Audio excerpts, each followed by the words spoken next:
Projected on large screens in downtown Pyongyang, North Korea's iconic anchorwoman, Ri Chun-hee, nicknamed the Pink Lady, proclaims Kim Jong-un's summit with Donald Trump a resounding success. Kim Jong-un said that today, both sides came together to sign the historic joint statement, heralding a new start. Splashed on the pages of North Korea's state-run newspaper, photos of what it calls a meeting of the century. From Kim Jong-un's official wire service, more glowing rhetoric, saying President Trump appreciated that an atmosphere of peace had been created, quote, thanks to the proactive, peace-loving measures taken by the respected supreme leader from the outset of this year.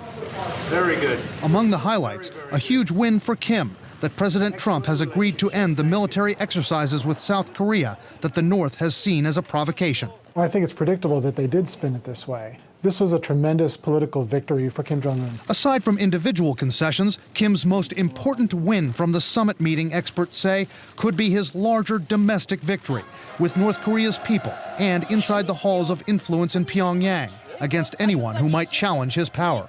He was able to show his people that he's respected as a world leader, that the North Korean flag sat alongside the American flag as an equal country. He can use this propaganda for years, really. North Korea's news agency even spun the summit to say that President Trump expressed his intent to lift sanctions against Kim's regime.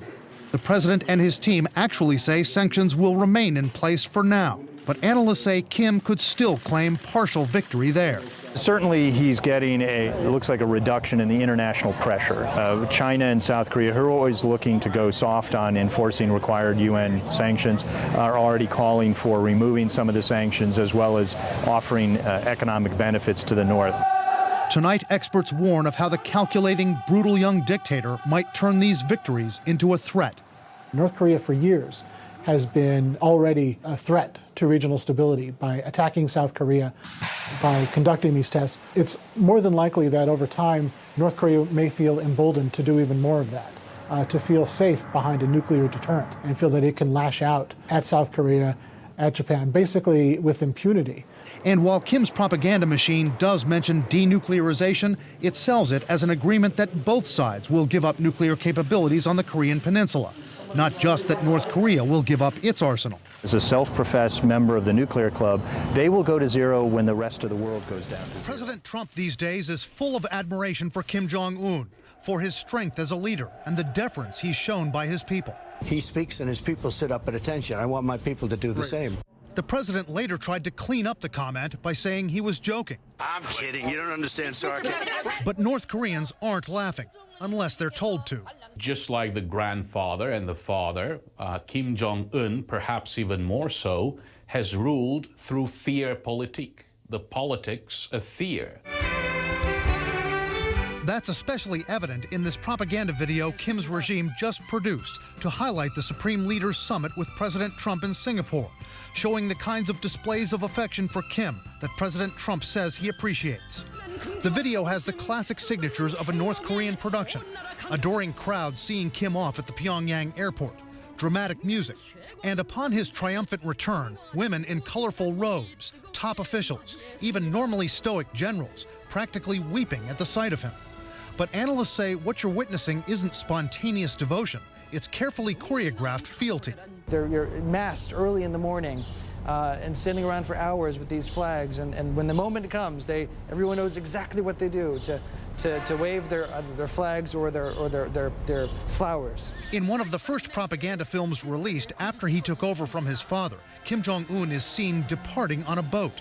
The crowd of soldiers and civilians weep hysterically, then do one better, racing waist-deep into the water to see him off. If one doesn't clap for Kim Jong-un, that person is sure to be in trouble. Why was your applause so weak? In a 2016 documentary called Under the Sun, a Russian filmmaker captured behind-the-scenes footage of a North Korean propaganda film being made. The minders often didn't know the cameras were rolling. At factories, dance classes, and elsewhere, minders are shown prodding, scolding film subjects to be more zealous. Still too gloomy. Do it with more joy.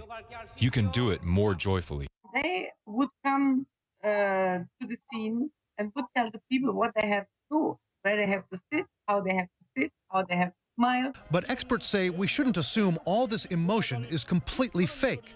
Many North Koreans, they say, genuinely believe that their leader has godlike greatness because they've been indoctrinated in it. The very first things that they're taught in school is to revere the Kim family, and they're taught about the sacrifices of the Kim family to the state, not just the individual Kim, but the entire family going back generations. A system that, thanks to America's existing democratic system, no president of the United States could ever recreate. While the crime of not showing quite enough joy at a rally can be punishable with re-education or jail time for the average North Korean citizen, for top officials, that kind of thing can be deadly.